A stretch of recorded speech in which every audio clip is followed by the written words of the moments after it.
Hi everybody, welcome to my latest YouTube video. This is Beatle Dave calling to you from Derbyshire in the United Kingdom. Now today is going to be a little bit different. It is Beatles related, but we're not on about records or CDs or even DVDs. Today we're going to be looking, we'll have a discussion about something that was in this book. Now, I got this book a couple of weeks ago. I've got no problems with it whatsoever. It's just called Beatles on Vinyl.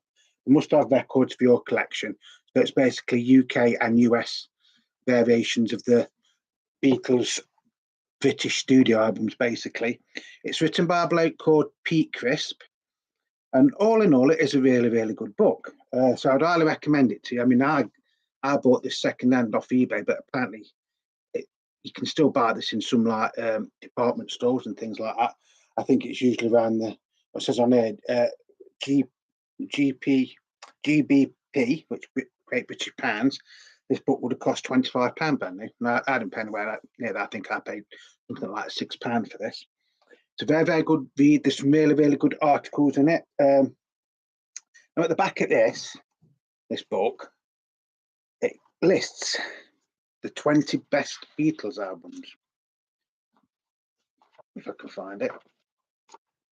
That was one sec. Yeah, Beatles top 20 albums of all time. This is according to the chap that wrote this.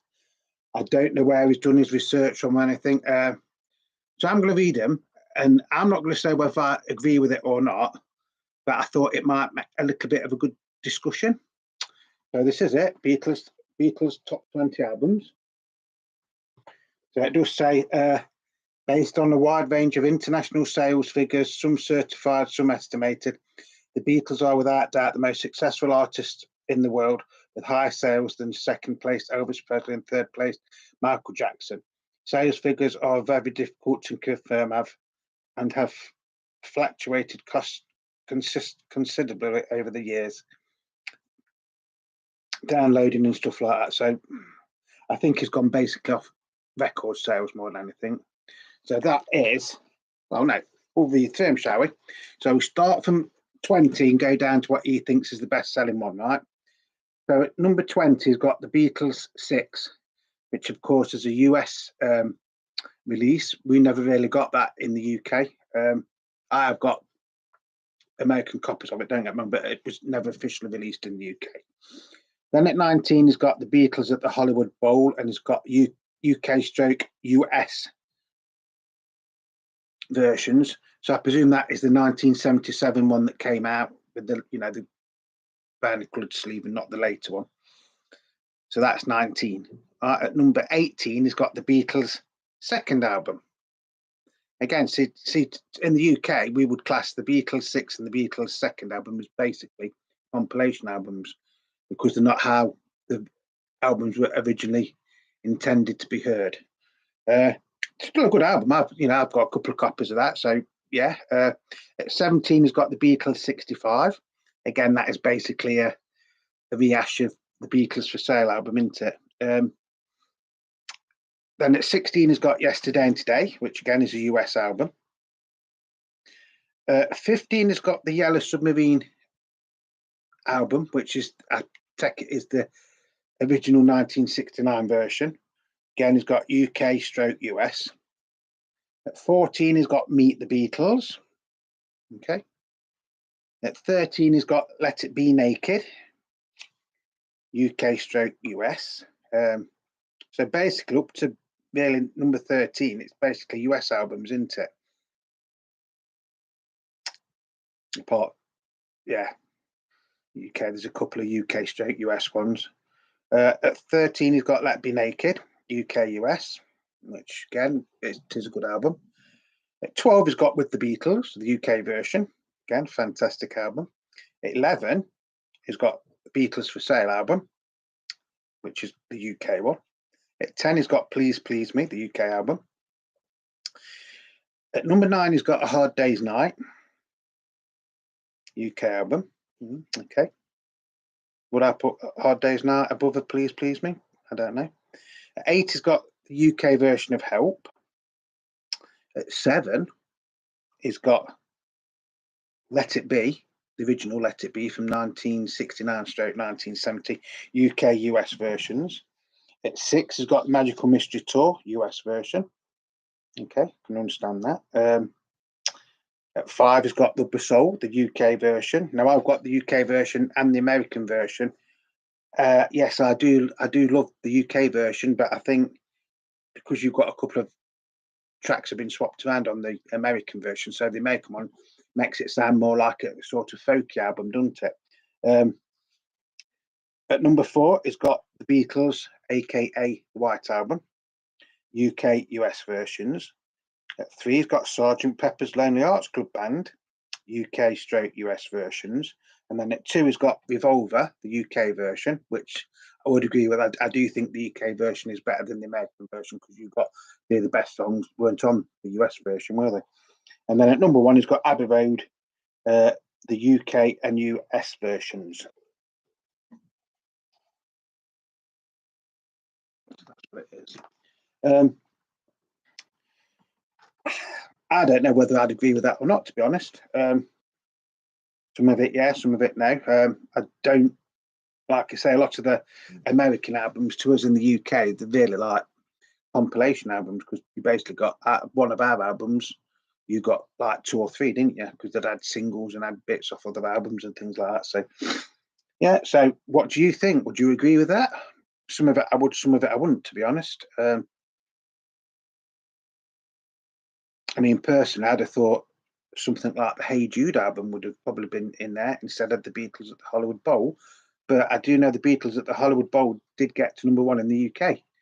Not sure about the US, but I do know it did get to number 1 in the UK in 1977. Meet the Beatles and With the Beatles are basically the same album, aren't they? So, you know, Beatles for Sale and Beatles 65 are basically the same albums, aren't they? Give or take the odd track, you know. So, yeah. And the other thing I wanted to point out was I did a video yesterday on Sergeant Pepper's Lonely Hearts Club Band. Now, somebody said to me that I'd got the date wrong, which I may have, don't get me wrong, I may have, but I've done a bit of research since then because on some sites it does say Sergeant Pepper's Lonely Hearts Club Band was originally released in, if I can find it, 26th of May 1967 in the UK and on the 2nd of June in the US. Which is there, look, it's there in black and white, yeah? So I thought, well, maybe that's might be a printer now because I always thought it was the 1st of June. So I've looked on Wikipedia. They again say the UK official or original date, release date was the 26th of May 1967 for the UK and the 2nd of June for the US. But then other books will say it's the 1st of June in the UK and 2nd of June in the US. So I think there was like an original release date and then an official release date. And I think the official release date was the 1st of June, from what I can make out. So according to this book, it is the 26th of June, right? Which would make it roughly a week, wouldn't it, before the American release date. So I can sort of understand that. The other one that says it was the 26th of May is this book, The Beatles, Day by Day by Terry Burrows. So I'll just find that. Like I said, I'm not sure. I know there's like scheduled release dates, official release dates, and original release dates and things like that. So, you know, it is a little bit misleading.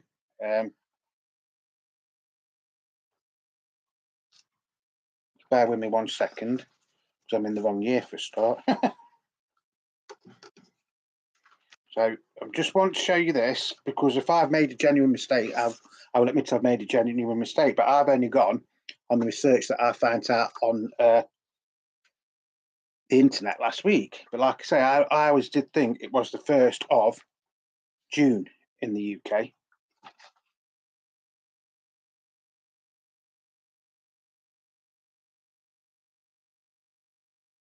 Just bear with us 1 minute. June, so that was the 26th. Now, so on this one now, it does say the official release was the 1st of June on here. So I don't know. I honestly don't know. As Wikipedia, but I mean, this book,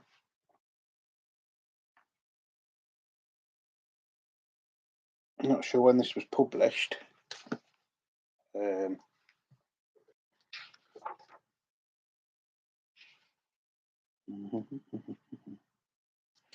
2021 this book came out, so that's from last year, and that's the one that says Sergeant Pepper's Lonely Hearts Club Band was released on the 26th of May 1967. Now I've gone on to some other sites and things like that, and a lot of them do say the 26th of May. So I think there was like there might have been like a pre-release date, which was the 26th of June, which could have been like press release, which would make sense, wouldn't it? Yeah, I reckon that's what it is. I reckon the 26th of May was the press release date, and the 1st of June was like the general release date. I think that would make sense. So like I say, I mean, I've got hundreds of books about the Beatles, and quite a few of them do say that Sergeant Pepper was originally released in the UK on the 26th of May 1967. Now, I was only a nipper at the time, and I do mean a nipper, a few months old, so I don't know. Other reference books do say 1st of June. So I don't know, guys. You know, I'm going to leave that one entirely open to you.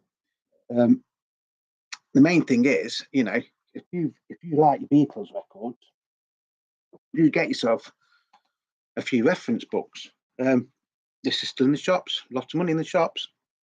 So I got this off eBay a couple of weeks ago, and I think I paid something like £5 for it. There's some really nice photos in it as well, and it will tell you the differences. It's like that one there. For something new, that is actually the UK export copy, isn't it? So that is for. So I don't know if some of these books have got mistakes in them or not, but it wasn't just this book. I've got some up there from the 1970s that do say Sergeant Pepper was released on the 26th of May 1967. So whether that was a press release date, which I think it probably was. So in either way, it's still basically its 55th birthday, ain't it? Because we're halfway through them dates now, aren't we? So whether you go for the 26th of May or the 1st of June, happy birthday, Sergeant Pepper. That's what I'm going to say on that one. This book is very good because it does tell you like the differences on the songs from the American versions and stuff like that. It does list all the singles as well. You know, so because I've recently got a load. Well, recently last year, I did get a lot of singles from around the world that were actually at one point belonged to Brian Epstein's cousin, which is still in the box down there, and I'm still going for him. I can't believe he did own a record shop in London, so you know, so those are different labels and stuff. So I would highly recommend this book. And that's going to be it for today. I hope everybody is well and, you know, keeping busy. Monaco Grand Prix today. As you know, I am a big F1 fan, so I will be watching that. Which is you don't really want me to tell things like that when you on a Beatle Dave channel, do you? Thank you to everybody that is subscribing and leaving comments and leaving me a like. If you're new to the channel and you've just come across it, just do me a favor. If you've liked this video, you know, just hit the like button, hit the subscription button, and hit the notification bell, and then you will get notifications for when I am doing new videos. If you don't like this one, just check out some other videos, because we do occasionally do videos on other artists. It's not all about the Beatles. It is, well, that is a Beatles channel. It is also a record collecting channel as well, and record collecting can go into books, CDs, DVDs, memorabilia, and things like that as well. So, you know, there is something for everybody on this channel. We have done, you know, bits on other artists. We've recently did one on the specials and two-tone.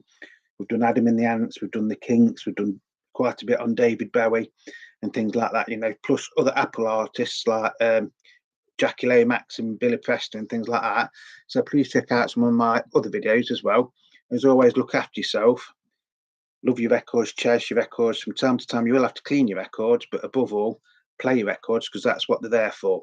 I've just come back on this. I'm going to start, you know, I still can't work out whether I like doing the videos on this side or that side. I think this one looks better, but that side over there, when I built a new shelving and everything, was just more so that the Beatles collection was basically all in the same place. So until the next time, Beatle Dave, wishing you love, peace and happiness. See, the dog's barking again. Every time I do a video, the dog decides to bark and he's probably barking at nothing. And somebody said to me, one of my American colleagues, Beatleman69, watched the video yesterday and he goes, I'm sure your dog barks in English. And he probably does, I don't know. So, it just made me laugh. So until the next time, please stay safe. So it's Beatle Dave wishing you all peace, love and happiness. And ta-ra for now.